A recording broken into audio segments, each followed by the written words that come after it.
Welcome back to another edition of Sunday Headline News. Currently 56 degrees. Air quality is 18, which is good. It's sunset today at 7:30. Sunday, April 12th, 2026. And we'll just go right into it. NBC News says live updates. Trump says U.S. will blockade Strait of Hormuz after peace talks fail. Well, that's encouraging. Russia joins Turkey, Switzerland, UK, Italy, Germany, Ireland, and more countries in a group of, I'm not sure, let's click on it. What's it say? Russia joins Turkey, Switzerland, UK, Italy, Germany, Ireland, and more countries in guaranteeing traveler security as Saudi Arabia takes immediate action with the visa extension waiver and the round-the-clock helpline for stranded visitors. Well, isn't that nice? They're taking care of their people. And on to some more news here. MS Now +4. Bondi faces potential contempt charges. The House Oversight Committee is weighing contempt charges against former Attorney General Pam Bondi after she declined to testify regarding Epstein-related documents. The Justice Department claims her recent removal from the office nullifies her subpoena. Representative Robert Garcia says Bondi is legally required to appear Tuesday, while Chairman James Comer is reportedly negotiating a new date with her personal attorney. Interesting. Seems like people do anything to weasel around the truth. It's a truth will set you free. And on to other news. Sell it to Carvana. A woman buys a Hyundai from Enterprise and then she takes it to Valvoline. Let's see what she got here. Takes it to Valvoline. And user interface says the new hybrids before this newest she owned to it. I don't even know where this relates. I'm so sorry I took you down a rabbit hole.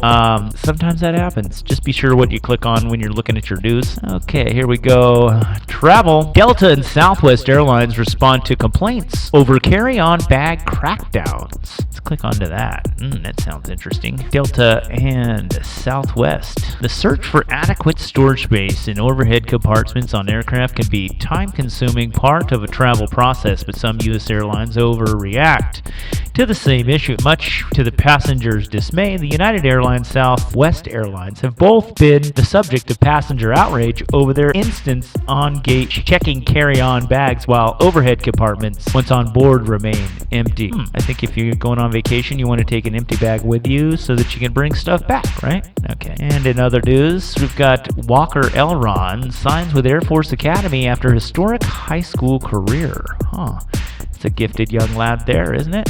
Bright young person going into the Air Force. He'll be a commodity there. And a team player, I'm sure. It's all about working together to get the job done. The Jerusalem Post says clay cylinders found in Iraq bear writings belonging to Nebuchadnezzar II. Ooh, that sounds interesting. Let's see what this guy has to say. Translations appear to align with a description of Nebuchadnezzar from the book of Daniel, which depicts him walking on his palace roof in Babylon while boasting of his construction projects. Two inscribed clay cylinders found in the ancient city of Kish in central Iraq bear the writings of Nebuchadnezzar II, Babylonian king who besieged Jerusalem in 589 to 587 BCE, according to the studies published shown in December 2025 journal. Two cylinders were first discovered by two locals in 2013 near the ruins of Kish Ziggurat, a stepped temple tower. The locals handed the artifacts over to Iraq State Board and Antiquities and Heritage (SBAH) and have since been housed in the Iraqi Museum. Further, according to the study show, the text is written in contemporary Neo-Babylonian cuneiform and is first-person account of Nebuchadnezzar's restoration of the two temples dedicated to the Babylonian gods Zaba and Ishtar. Really cool. We study our history so that we don't repeat it. Usually that's how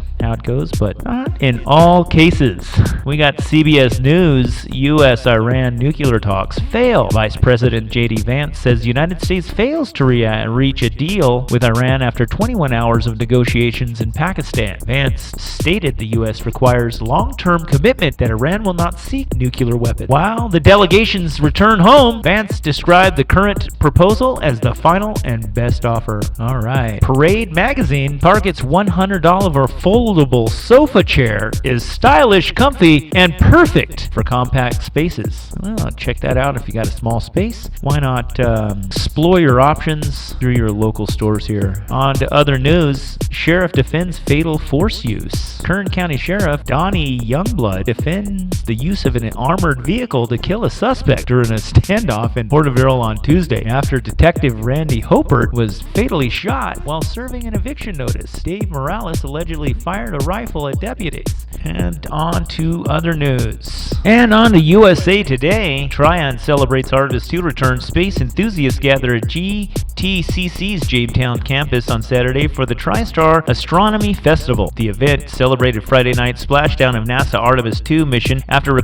record-breaking 10-day moon flyby. The Atterdees and also explored the Triad region's growing aerospace sector, highlighting local contributions to future flight technology from companies like Honda, Jet, and Boom Supersonic. Exciting thing there. If you love space travel, something to pay attention to. Lots of stuff happening in that type of field. KGET News 4, California fuel prices remain high. California fuel prices remained at the nation's highest, with a regular gasoline averaging $5.92 per gallon and diesel nearing $8. State Senator Tony Strickland claims uncontrollable climate regulations drive these costs. Meanwhile, analyst Gary Deldrick warns that conflict in the Strait of Hormuz threatens oil imports, which could lead to supply rationing and further price hikes across the state. Well, that's not very encouraging for summer travel now, is it? We ought to get somebody in there to go fix this sort of thing. We're going to move on to some sports. NHL. Caps keep playoff hopes alive. Caps keep their playoff hopes alive with a 6-3 victory over the Pens Saturday night. Ryan Leonard scored twice, and Leah Protas netted his first NHL goal. Alex Ovechkin added an empty netter for his 929th career goal as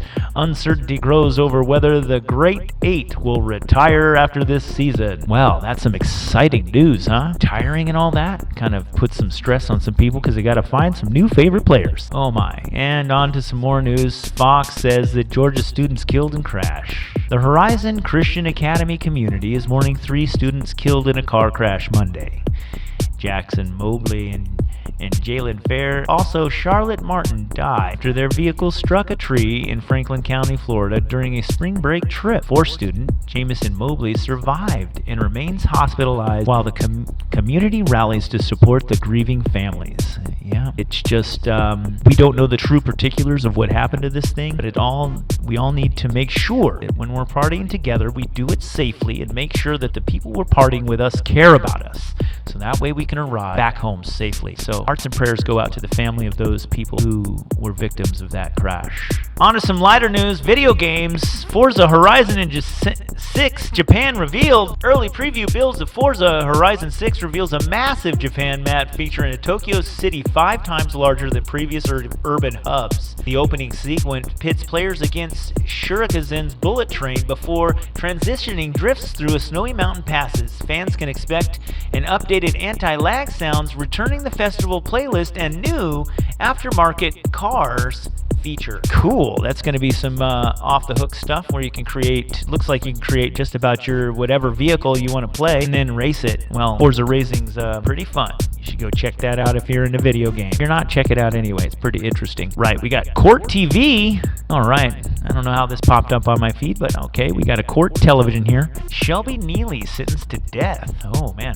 A Florida judge sentenced Shelby Neely to death Friday for the 2018 murders of his wife, parents, and brother. Neely, who is already serving 30 years for his wife's murder, received 3 death sentences after jury recommendation. Family members delivered emotional impact statements during the 15-minute hearing held in Pinea County. And now on to some lighter news. Kentucky Derby field takes shape. Trend Center won the Lexington Stakes on Saturday, the final qualifying race for the Kentucky Derby. Handicappers are recalculating after a major update to the dosage system added 24 new sires. Early favorite Renegade has secured the Irad Ortiz as his jockey, while the Japanese contender Dandan Burba is drawing attention for his strong American bloodline. Exciting news there in sports if you're into the horse thing. Lots of athletic abilities there.